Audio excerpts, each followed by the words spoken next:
Et salut les potes, c'est Jigfio, j'espère que vous allez bien. Aujourd'hui on va parler d'une carte graphique que beaucoup attendent sur ma chaîne, c'est la RX 6800 XT, et pas n'importe laquelle, la RX 6800 XT LC de chez Asus. Vous en avez peut-être entendu parler, c'est la grosse carte graphique qui est refroidie par AIO, en version hybride avec un blower, tout ça. Enfin, traite de bavardage, allez, lancement.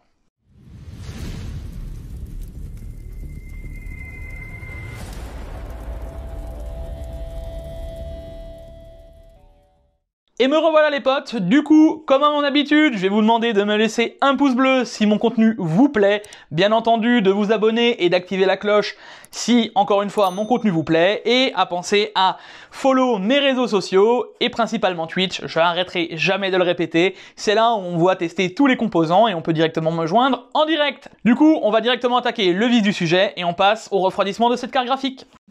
En premier les potes, on va dégrossir un peu le refroidissement de cette carte graphique parce que comme je vous le disais, c'est un refroidissement hybride. Donc qu'est-ce que j'entends par refroidissement hybride? C'est qu'elle est refroidie par un AIO et en plus, elle est refroidie par un système blower. Alors je sais que ça va tout de suite en refroidir quelques-uns là, d'entendre le mot blower. Donc le blower, c'est souvent ce qu'on retrouvait sur les cartes Founders Edition à l'époque, que ce soit chez AMD ou chez Nvidia, et je sais que ça en refroidit certains au niveau du bruit. Et c'est pas un jeu de mots pour le coup. Là, ne vous inquiétez pas, le refroidissement blower est presque inaudible et est plutôt bien géré par la carte graphique pour refroidir principalement les MOSFET, les VRM si vous préférez, de celle-ci. Mais d'abord, on va attaquer par le refroidissement AIO. Donc on est sur un AIO de 240 mm avec un radiateur de 30 mm d'épais. Les ventilateurs, quant à eux, sont bien sûr ARGB et de fabrication Asus. Asus ne nous spécifie pas les performances de ces ventilateurs, c'est un peu dommage. Ils nous disent juste qu'ils ont pas mal de CFM et une bonne pression statique, mais on aurait bien aimé quelques chiffres. Cet AIO viendra directement refroidir la puce de la carte graphique, mais aussi les puces mémoire. Donc vous savez qu'on a 8 puces mémoire de 2 Go vu qu'on est sur une carte graphique avec 16 Go de VRAM, et Asus a eu la bonne initiative de se dire pourquoi pas la refroidir aussi par le système d'AIO, et clairement c'est un plus pour l'overclocking, vous allez le voir. En ce qui concerne les tubes de l'AIO, on est sur une longueur de 300 mm, donc pour ceux qui veulent des boîtiers XXL, ça devrait pas trop poser de problème. D'ailleurs, le point noir que je pourrais donner au niveau des tubes et finalement du câble management de cette carte graphique, c'est qu'on a plusieurs câbles qui partent au niveau de cette carte, donc on a du RGB et les PWM de la carte graphique. Je trouve ça un peu dommage car Asus aurait pu faire un petit effort au niveau du câble management de cette carte graphique, qui est finalement assez difficile à cacher dans un boîtier. Au niveau du blower, on se retrouve avec un petit ventilateur de 70 mm de diamètre qui va venir refroidir l'intérieur de la carte graphique, donc tous les petits composants qu'on a besoin, et ça va surtout venir refroidir les VRM, et ça je trouve ça assez ingénieux. C'est pas les premières cartes qu'on voit avec un système hybride, mais clairement au niveau des performances c'est plus que bon, et vous allez le voir directement dans les tests par la suite. Comme vous vous en doutez, avec un tel refroidissement, la carte graphique ne peut être qu'extrêmement bien refroidie, et ça se ressent tout au long des tests. Donc je vais faire surtout du stress test au niveau de TimeSpy, comme j'ai l'habitude de faire avec mes cartes graphiques, ou un peu de Furmark, ça dépend. Donc on a attaqué par le stress test de TimeSpy avec 56 degrés à stock. Quand je parle à stock, c'est avec la courbe de ventilation de base de la carte graphique. Ensuite on passe à 53 degrés une fois qu'on met la ventilation au taquet de celle-ci, et à 51 degrés une fois que je l'ai démontée et remis une nouvelle pâte thermique. On peut donc en déduire que la pâte thermique est plutôt de bonne facture au niveau de celle-ci, avec seulement 2 degrés de gain au niveau de la pâte thermique. Comme vous l'avez compris, j'ai directement démonté cette carte graphique, et d'ailleurs j'ai eu quelques petits problèmes lors du démontage. Je suis d'ailleurs en train de faire remonter ceci à Asus car ça peut être très vite réglé, mais il y a 2 petits problèmes au niveau du démontage de celle-ci. Donc déjà on a des vis coniques, comme vous pouvez le voir sur la photo que je vous affiche actuellement, les vis est directement conique. Et on est directement sur un refroidissement en cuivre complet avec les inserts, ce qui peut vite poser problème. Et pour ceux qui font de la mécanique, vous savez à quel point le cuivre peut être tendre. Donc si vous venez mettre énormément de force avec une vis conique directement, avec un bracket qui fait ressort, plus des petits ressorts en dessous, je vous laisse imaginer ce qui s'est passé, et ça a vite été le drame. Le ressort, j'ai eu beau le desserrer au fur et à mesure, donc d'un quart de tour en croix, il s'est passé ce qui devait se passer. Quand une des vis est sortie, l'autre de l'autre côté et sorti avec. Ça m'a arraché en partie 2 filets du pas de vis. Mais ça pose vite problème après pour la revisser. Je suis donc directement repassé sur 2 vis classiques et là sans aucun problème ça a repris. Bon, ça peut vite être problématique pour ceux qui devraient démonter la carte graphique, mais vu que cette carte graphique est déjà refroidie par liquide, je ne pense pas que ce soit ces cartes graphiques qu'on va utiliser pour les passer sous eau. Donc, en soi, vous ne devriez pas démonter votre carte graphique, au moins dans les 3 prochaines années, jusqu'à que la pâte thermique sèche au final. Mais bon, ça peut vite poser problème et j'espère qu'Asus va m'entendre au niveau de ce souci-là.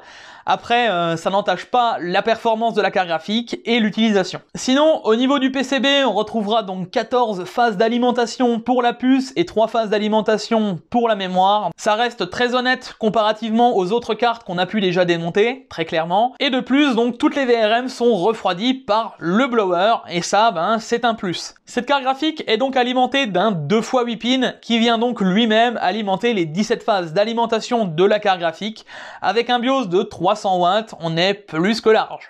En deuxième point noir, je dirais que les pads thermiques sont un peu fins. D'ailleurs, un de mes pads thermiques n'allait pas jusqu'au bout au niveau du refroidissement de mes VRM. Bon, après, pour la défense d'Asus, j'ai possiblement eu une carte designée en avant-première pour la presse. Malgré tout, ça entache un peu le refroidissement de celle-ci. Et en dernier point, au niveau du démontage de cette carte graphique, on pourrait noter les câbles qui ne sont pas fixés à l'intérieur de la carte graphique, qui sont juste posés dans une petite gorge, qui finalement peut vite poser problème au niveau du remontage, parce qu'on n'est jamais trop sûr qu'un câble va pas aller se promener à n'importe quel endroit de la carte graphique et ça peut vite poser souci. C'est d'ailleurs ce qui m'est arrivé lors de mon premier remontage. Pour le coup, les câbles auraient pu être alimentés un peu plus tôt, plutôt que de ruisseler tout à l'intérieur de la carte graphique pour au final aller venir se plugger derrière le blower. Bon après, c'est souvent à ça que ressemblent les PCB des Strix, mais pour le coup, on aurait pu encore avoir un petit effort au niveau du câble management. Enfin, pour conclure sur le démontage de cette carte graphique, on peut noter quand même qu'il y a un bouchon de remplissage au niveau du bloc I/O de celle-ci. Donc si demain on vient à ne plus avoir de liquide à l'intérieur ou qu'on sent que ça commence à faire des bulles, etc. par l'évaporation naturelle, Asus a quand même pensé à avoir un bouchon de remplissage et ça c'est plutôt excellent et on le retrouve d'ailleurs pas sur tous les I/O. D'ailleurs on peut remarquer la cold plate de fabrication Asus 100% en cuivre et donc comme je vous le disais directement les inserts qui sont eux aussi en cuivre. Pour terminer sur l'aspect général de cette carte graphique, Asus a mis le paquet avec une backplate qui est active au refroidissement elle aussi, et d'ailleurs qui est plutôt assez bien réussi au niveau des couleurs entre des tons noirs et gris, c'est assez sobre sur le dessus, et sur le dessous on retrouve un affichage complètement ARGB en LED avec le sigle Asus. Clairement c'est du plus bel effet, mais avec son épaisseur de 2,5 slots c'est un peu dommage parce qu'elle ne rentrera pas dans tous les boîtiers à la verticale, mais bon voyons le beau côté de la chose, l'air chaud sera directement expulsé à l'extérieur du boîtier avec cette carte graphique, ce qui en reste un très bon point. D'ailleurs, côté BIOS, parlons-en, et ça vient un peu noircir le tableau, mais là, ça n'est pas du côté Asus, mais bien du côté AMD. Les cartes graphiques sont bloquées d'elles-mêmes à 2800 MHz et à 2150 MHz sur la mémoire. Au final, on aurait bien voulu un peu plus, sachant qu'on ne peut pas augmenter ceci par More Power Tool. La seule chose qu'on peut augmenter, au final, c'est un peu la limite d'alimentation du BIOS. On peut le passer à 310-320 watts, mais cela reste anecdotique, sachant qu'on pourrait prendre beaucoup plus avec le refroidissement d'une telle carte. On aimerait bien pouvoir consommer 400 watts et augmenter directement les tensions de la carte graphique. Après, c'est un choix d'AMD de faire un peu comme Nvidia et de brider les cartes. C'est un peu dommage au final. Bon du coup les potes, maintenant que j'ai décortiqué la carte graphique de fond en comble, qu'on a parlé de la puce, du refroidissement, de tout ça, on va attaquer par ce qui vous intéresse le plus, c'est les performances in-game, je le sais. Du coup on va passer sur mon protocole de bench avec les 16 jeux que je fais d'habitude. Donc j'ai vite fait préciser la configuration utilisée, on était sur mon 10900K à stock, avec 32 Go de RAM en 3600 c'est 16, et en carte mère la Maximus Apex 12 de chez Asus, donc une toute petite carte mère qui devrait pas tarder aussi à sortir en test sur ma chaîne. Mais enfin voilà, trêve de bavardage, allez, lancement des benchmarks, c'est parti.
Bon bah vous l'aurez bien compris, c'est juste insane. La 6800 XT bat la 3070 et la 2080 Ti littéralement à plat de couture, que ce soit en 1080p, en 1440p ou en 2160p, c'est juste insane. Donc pour vite faire reprendre les performances en moyenne de cette carte graphique, elle met 10% en 1080p aux deux autres, presque 15% en 1440p et aussi 15% en 4K.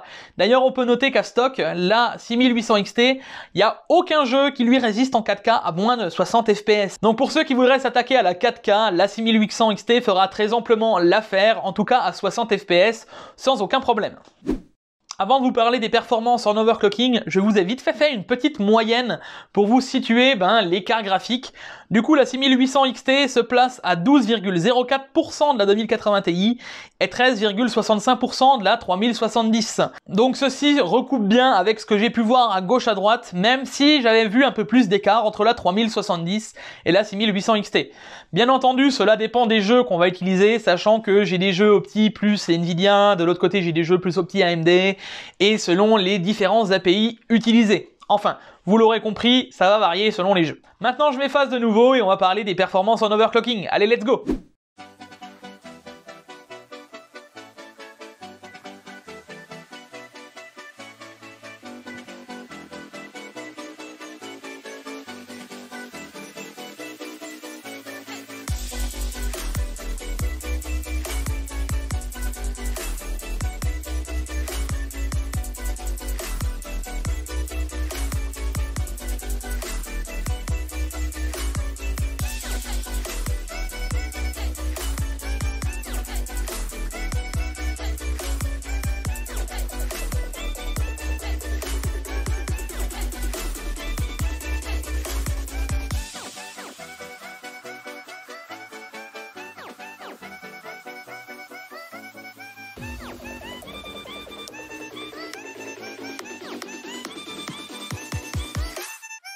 Et bah là les potes, si c'était insane à stock, vous l'aurez compris qu'en overclocking, on est encore un cran au-dessus. Du coup, on va reparler des moyennes générales des cartes graphiques.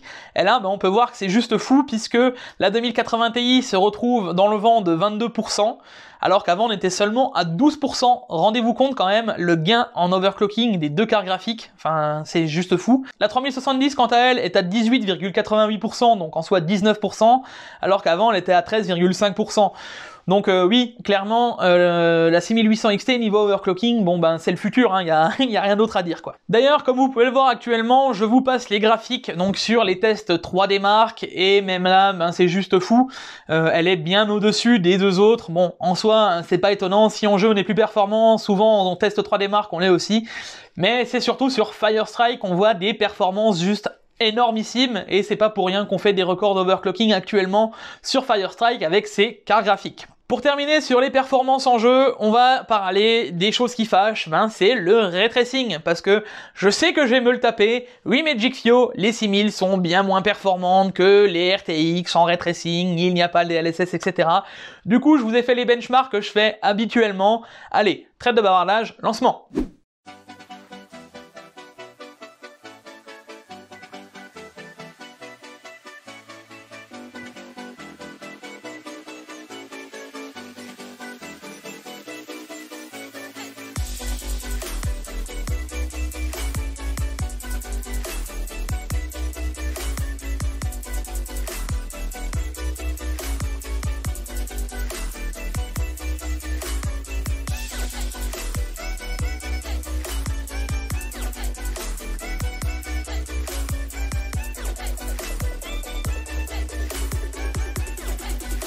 Bon bah là les potes, vous vous en doutiez, autant que ce soit insane au niveau des performances en rasterisation, autant qu'en ray tracing, ça suit un peu moins quoi. La 2080 Ti face à la 3070, il y a 1,02% de différence, donc bon voilà, il n'y a pas grande différence. Par contre avec la 2080 Ti vs la 6800 XT, on se retrouve à 13% de différence, en faveur de la 2080 Ti bien entendu, et pour la 3070 on a 12,37%. Sachant que dans les benchmarks que je vous ai montrés, je peux pas vous montrer des benchmarks avec du DLSS vu que actuellement il n'y a pas de technologie réellement concurrente chez AMD et j'espère qu'ils vont le développer parce que ben, je pense qu'ils ont encore sous le pied. Mais actuellement, bon, voilà. Après, il faut aussi remettre dans le contexte que là, j'ai testé Shadow of Tomb Raider et Metro Exodus qui sont développés par Nvidia. Donc, faut peut-être voir par la suite une fois que des jeux seront en partenariat avec AMD au niveau de leur ray tracing. Maintenant, les performances en ray tracing, bon, ben, on peut pas les nier, ça fait un peu tâche sur le tableau, très clairement. Donc là, je sais qu'il y en a déjà certains dans les commentaires qui vont me dire « Mais attends, Geekfio, pourquoi tu testes ça sous un 10900K? Il n'y a pas le Smart Access Memory, la nouvelle technologie d'AMD, etc. » Ben pour le coup, sur le 10900K, il y a le bar, donc qui est l'équivalent du Smart Access Memory. D'ailleurs, on en a déjà assez parlé avec Guillaume dans le TechActu pour ceux qui nous suivent au niveau des TechActu. Mais pour le coup, j'ai pas voulu faire des tests encore et encore et encore, donc pousser sur du ray tracing et du Smart Access Memory, tout simplement parce que la vidéo va déjà être bien assez longue et assez indigeste comme ça que je vous rajoute encore des tests et des tests. Donc du coup, dites-moi dans les commentaires avec le hashtag SAM, donc S-A-M, si ça vous intéresse que je fasse une vidéo dédiée au Smart Access Memory, au bar, donc selon les cartes graphiques, les processeurs et les cartes mères, parce qu'il y a aussi une différence entre X570, B550 et peut-être Z490, peut-être par la suite Z590, enfin bref, vous avez compris, dites-le moi dans les commentaires, et si je vois qu'il y a assez de monde que ça intéresse, je penserai à faire une vidéo dédiée sur toutes les cartes graphiques 6000, et pourquoi pas le faire aussi sur les RTX 30, vu qu'elles vont être aussi disponibles avec la technologie bar, voilà. Bon les potes, je pense qu'il est temps maintenant de conclure cette vidéo et je vais le faire en deux temps. Je vais d'abord parler de la carte graphique, la 6800 XT LC d'Asus. Et pour moi, je vais tout de suite lui décerner un jig, même pas de gold, mais un jig coup de cœur. Parce que clairement, cette carte graphique est juste folle. Que ce soit au niveau de son refroidissement, de l'overclocking, de ce qu'on peut faire dessus, elle ne bronche jamais. La carte est silencieuse. Souvent, on la remarque en jeu, les ventilateurs équipés du fan stop s'arrêtent. Enfin bref, c'est juste fou. Elle est juste super bien réussie, que ce soit au niveau design, que ce soit au niveau refroidissement, que ce soit en tout en soi, l'overclocking, etc., etc. Elle est ultra permissive et ça, bravo Asus. On notera quand même le petit point noir au niveau du démontage et des câbles, mais encore une fois, cette carte graphique n'est pas à destination d'être démontée, donc ça doit pas vraiment entacher la note, même si au final, bon, voilà, c'est quand même présent. Et en ce qui concerne le chipset graphique 6800 XT, clairement, vous aviez déjà mes avis bien avant, ceux qui me suivent. Pour moi, c'est juste une excellente carte, que ce soit en 1080p jusqu'à la définition 4K, il n'y a pas de problème là-dessus. Elle gérera toutes les définitions pour tout le monde en rasterisation. On notera quand même les performances un peu moins folles au niveau du ray tracing, il n'y a toujours pas de DLSS. Clairement, pour ceux qui voudraient s'orienter vers du 4K et du ray tracing à fond, pensez plus à partir du côté d'Nvidia. Pour ceux qui s'en fichent du ray tracing et qui ont vraiment envie d'avoir des performances brutes, il n'y a pas de doute à avoir, il faut passer sur la 6800 XT. D'ailleurs, dans très peu de temps sur la chaîne, on va avoir le test d'une 3090, et si je vous en parle maintenant, à la fin de cette vidéo, c'est que c'est pas anodin, en vous disant que vous pouvez vous diriger vers une 6800 XT. Vous l'aurez compris, sans aucun doute, la 6800 XT, pour moi, prendra aussi son jig gold. Bon, en même temps, c'était un peu logique au vu de ses performances. Elle restera une excellente alternative au RTX 30, que ce soit en 1080p, 1440p ou 2160p, et elle mérite très amplement la note attribuée. Bon voilà les potes, on arrive à la fin de cette vidéo, donc comme à mon habitude, on pense à lâcher un pouce bleu, à s'abonner, à mettre la cloche si cette vidéo t'a plu, et à aller regarder les autres. J'ai fait des tests sur la 3070 qui s'affiche dans le petit i, en haut à gauche avec Guillaume, donc allez le voir. C'était ce modèle-là qu'on a utilisé dans ce test d'ailleurs. Et enfin, on pense à aller s'abonner à tous mes réseaux sociaux qui sont dans la description, bien entendu, et à me suivre sur Twitch. Allez les potes, c'est tout pour moi, c'était Geekfio. Allez, ciao ciao!